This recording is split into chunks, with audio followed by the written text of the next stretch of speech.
তো viewers, split এসির আসলে আউটডোর ইউনিটটাই হচ্ছে আপনার মেন একটা পার্ট।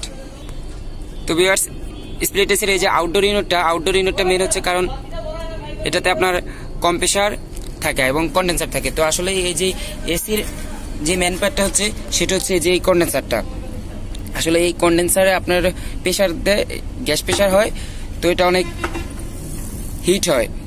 আর এটার কাজটা হচ্ছে আপনার এই যে এই ফিন্সগুলো দিয়ে আপনার বাতাসটা যখন আপ ডাউন করে তখন আর হিটটা থাকে না, হিটটা অ্যাবজর্ব হয়ে যায়। তো সেই ক্ষেত্রে আপনার এই ফিন্সগুলো দিয়ে যদি কোনো রকমের ডাস্ট বা আবরণ জমে যায়, সেক্ষেত্রে এই দিক দিয়ে আপনার যখন বাতাসটা টানতে পারে না, এই যে ব্যাক সাইড দিয়ে যখন বাতাসটা টানতে পারে না, সেক্ষেত্রে কম্প্রেসারটা ওভারলোডিং করতে পারে, কম্প্রেসারটা অতিরিক্ত লোড হতে পারে এবং কম্প্রেসারটার মাঝে মধ্যে দেখা গেছে আমাদের কম্প্রেসারের যে টার্মিনালটা থাকে সেই টার্মিনালটা বাস্ট করে, হাই প্রেশারে গ্যাস লিকেজ করে।